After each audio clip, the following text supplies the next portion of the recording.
तो किया जाए स्टार्ट। तो चलिए स्टार्ट करते हैं आज की वीडियो। और आज हम इस वीडियो में लाए हैं आपके लिए मैक्रो इकोनॉमिक्स का chapter first, introduction of macro economics, class 12th commerce and arts के लिए। तो चलिए स्टार्ट करते हैं आज की वीडियो। और पिछली वीडियो आ गई है, उस वीडियो में हमने आपको इस चैप्टर का फर्स्ट पार्ट कंप्लीट कराया है, जो कि आपको डिस्क्रिप्शन में आसानी से मिल जाएगा। उसे देखना ना भूले, उसको देखने के बाद आपको ये पार्ट आसानी से समझ आ जाएगा। तो चलिए हो सकता है। तो चलिए स्टार्ट करते हैं आज की वीडियो। तो सबसे पहले अगर हम बात करेंगे स्कोप्स कि क्या स्कोप्स है हमारे मैक्रो इकोनॉमिक्स के लिए, तो अगर हम बात करें, हमने आपके लिए शॉर्ट नोट्स बना के रखे हैं। तो चलिए आपको दिख रहे होंगे जैसा कि, तो फर्स्ट है जो हमारा है estimation of national income and related aggregate. जो मैक्रो इकोनॉमिक्स है उसका फर्स्ट स्कोप है कि ये क्या है, estimation of national income and related aggregate, जो कि मैक्रो इकोनॉमिक्स होता है, जिसका फर्स्ट स्टेप यही होती है कि एस्टिमेशन ऑफ नेशनल इनकम, कि हम नेशनल इनकम को किस तरह कैलकुलेट करेंगे और किस तरह नेशनल इनकम को कैलकुलेट किया जाएगा और किस तरह जीडीपी ग्रो होगी। ये सब जो भी बातें होंगी वो एस्टिमेशन ऑफ नेशनल इनकम, ये जो फर्स्ट स्टेप होती है और इंपॉर्टेंट लेवल होती है किसकी, मैक्रो इकोनॉमिक्स की। तो याद रखिएगा जो फर्स्ट पॉइंट होगा वो स्कोप्स का, वो होगा estimation of national income and related aggregates. Second point पे आते हैं थ्योरी ऑफ एम्प्लॉयमेंट। तो जैसा कि आपने नाम सुना ही होगा थ्योरी ऑफ एम्प्लॉयमेंट, जो कि किसने दी थी, कीन्स ने। याद रखिएगा कीन्सियन थ्योरी भी कहा जाता है, कीन्सियन थ्योरी ऑफ एम्प्लॉयमेंट, जो कि कीन्स ने दी थी।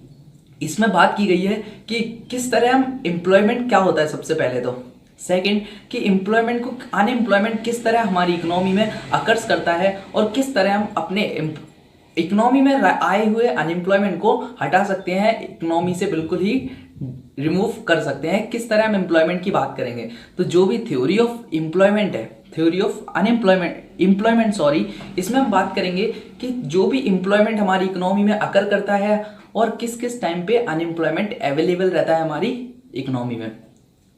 अब आते हैं हम जो थर्ड है हमारा थ्योरी ऑफ मनी। जैसा कि आपने नाम भी सुना होगा थ्योरी ऑफ मनी। इसमें क्या रहता है, जो भी आरबीआई से रिलेटेड चीजें रहती हैं वो किस में आएंगी, थ्योरी ऑफ मनी में आएंगी, कि किस किस चीज से रिलेटेड, मनी से रिलेटेड हम क्या क्या कर रहे हैं, money creation bye commercial banks, ये सब किस में आएंगे, थ्योरी ऑफ मनी में आएंगे। और ये इंपॉर्टेंट कंसेप्ट होता है, याद रखिएगा इंपॉर्टेंट कंसेप्ट है money creation bye commercial bank. किस तरह कॉमर्शियल बैंक मनी क्रिएट करता है, किसके द्वारा, कॉमर्शियल बैंक्स, जो कि हमारे कॉमर्शियल बैंक से हमारी इकोनॉमी में ओपन रहते हैं, इनके द्वारा किस तरह आरबीआई है जो कि मनी क्रिएट करता है। और सेकंड जो है आरबीआई के फंक्शंस हो गए, ये सब किस में आएंगे, थ्योरी ऑफ मनी, जो भी आरबीआई से रिलेटेड होगा। याद रखिएगा जो भी चीजें आरबीआई से रिलेटेड होंगी वो किस में आएंगी, थ्योरी ऑफ मनी में आएंगी। तो जैसा कि हमने देखे 3 points, estimation of national income and related aggregates, second theory of employment, third theory of money, and अब फोर्थ पॉइंट पे आते हैं। तो फोर्थ है theory of general price level, inflationary and deflationary gap. तो जैसा कि आपको पता ही चल रहा होगा, theory of general price level भी बोल सकते हैं या फिर इन्फ्लेशनरी एंड डिफ्लेशनरी गैप। तो इन्फ्लेशनरी का मतलब होता है, ये 2 वर्ड से मिलकर बना है इन्फ्लेशनरी, जैसा कि आपको नाम से पता चल रहा होगा वर्ड से inflationary, it means inflation economy में कब किस टाइम पे महंगाई रहती है, और डिफ्लेशनरी सिचुएशन कब होती है, कब इकोनॉमी में बहुत सस्ता मार्केट रहता है, बहुत सस्ती चीजें होती है। तो ये दो जो सिचुएशंस होती हैं, एक होती है इन्फ्लेशन की एंड सेकंड इज डिफ्लेशन की। इसमें हम चेक करते हैं कि किस तरह हमारी इकोनॉमी किस चीज से, किस सिचुएशन से अकर कर रही है, किस टाइम पे इन्फ्लेशन से अकर कर रही है और किस टाइम से डिफ्लेशन पे। और इन दोनों के टाइम में जो भी बैंक्स होंगे हमारे कॉमर्शियल बैंक्स या आरबीआई जो होगा, वो किस तरह हमारी हेल्प कर रहा है ये इन्फ्लेशन की सिचुएशन में एंड डिफ्लेशन की सिचुएशन में। और ये क्या है, इंपॉर्टेंट कंपोनेंट होगा, या आपको याद रखिएगा इंपॉर्टेंट कंपोनेंट है डिफ्लेशनरी एंड इन्फ्लेशनरी गैप। और एक्सेस डिमांड और ये डेफिशिएंट डिमांड, ये दोनों ही किसके पार्ट होते हैं, इन्फ्लेशनरी एंड डिफ्लेशनरी सिचुएशंस ही होती है इनमें भी। और फिफ्थ पॉइंट पे आते हैं हम, रोल ऑफ गवर्नमेंट और गवर्नमेंट बजट, कि क्या रोल है गवर्नमेंट का और गवर्नमेंट बजट, ये किस में आएगा।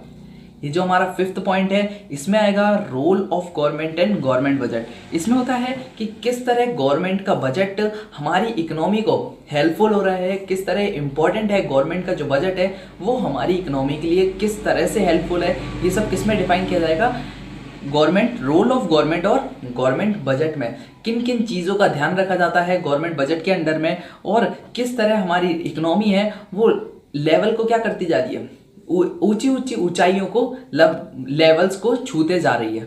6 पॉइंट पे आते हैं, तो 6 है exchange rate and balance of payment.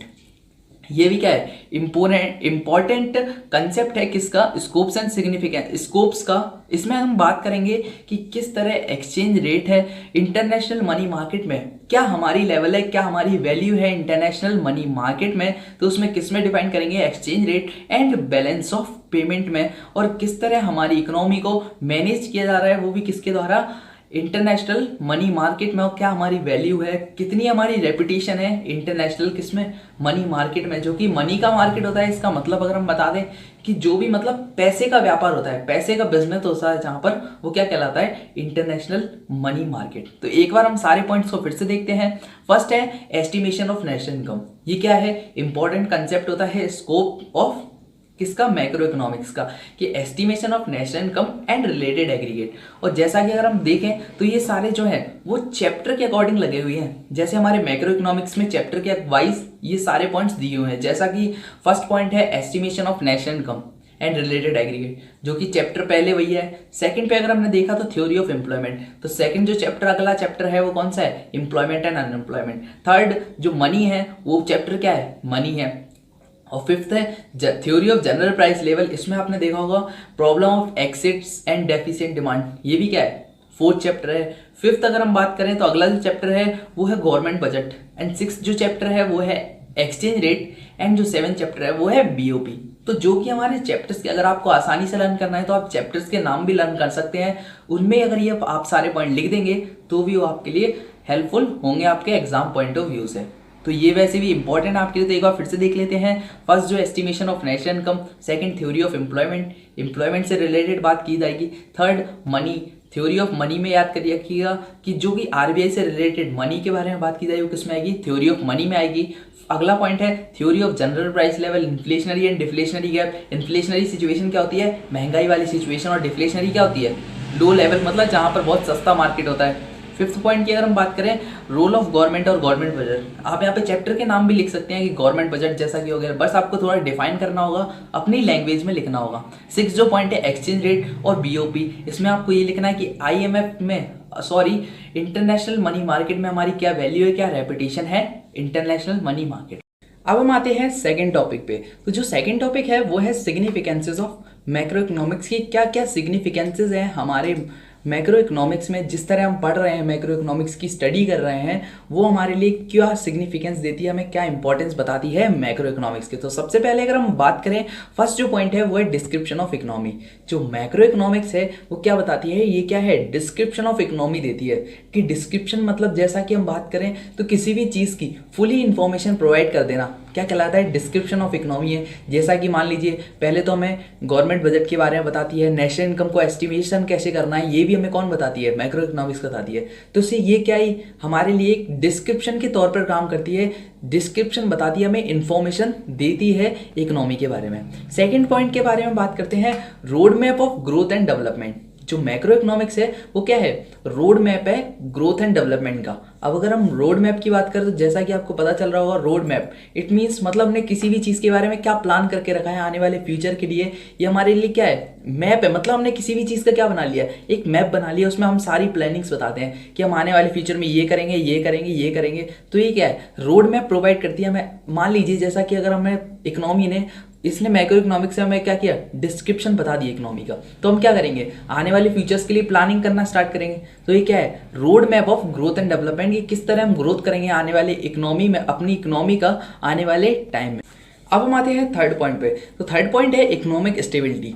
किस तरह हमें ये इकोनॉमिक स्टेबिलिटी प्रोवाइड करती है, इस किसके बारे में हम डिफाइन करते हैं, इकोनॉमिक स्टेबिलिटी के बारे में, कि किस तरह हमारी इकोनॉमी क्या करे, स्टेबल रहे, और किस तरह फिजिकल पॉलिसीज, मॉनेटरी पॉलिसीज जो कि हेल्प करती है हमारी इकोनॉमी को स्टेबल रहने में। अगर हम मॉनेटरी पॉलिसी की बात करें तो कौन कौन सी होंगी, मॉनेटरी पॉलिसीज वो सारी होती है जैसे कि reverse repo rate, bank rate, ये सब क्या है हमारी, ये सब हमारी जो होती है वो मॉनेटरी पॉलिसीज़ होती हैं। और फिजिकल पॉलिसीज़ जो होती हैं वो गवर्नमेंट के एक्सपेंडिचर्स एंड रेवेन्यू से रिलेटेड होती हैं। ये आप आने वाले चैप्टर्स में पढ़ेंगे, तो आपको बस इतना ही ज़रूरी है बताना कि सिर्फ मॉनेटरी पॉलिसी क्या है, कि मतलब जिसमें reverse repo rate, bank rate, ये सब चीज़ें आती हैं, वो क्या होती है, मॉनेटरी पॉलिसीज़ होती हैं। और फिजिकल पॉलिसीज़ वो होती हैं जिनमें गवर्नमेंट के एक्सपेंडिचर्स एंड रेवेन्यूज़ और इनकम भी जिसको हम बोल सकते हैं उनसे रिलेटेड रहता है। तो उन सबको क्या करता है, इकोनॉमिक स्टेबिलिटी रहती है।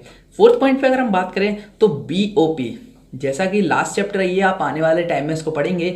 BOP it means balance of payment. ये हमें बताता है कि हमारी जो वैल्यू है वो रेस्ट ऑफ द वर्ल्ड में हमारी क्या, मतलब हमारी वैल्यू क्या लेवल है। जैसा कि मान लीजिए हम अपनी जो बहुत सारी कंट्रीज़ हैं, सारे रेस्ट ऑफ दी वर्ल्ड के, मतलब हम अगर देखें तो मुकाबले हम किस लेवल पे हैं, कि हम कितने ऊपर हैं किस कंट्री से और कितने नीचे हैं किस कंट्री से।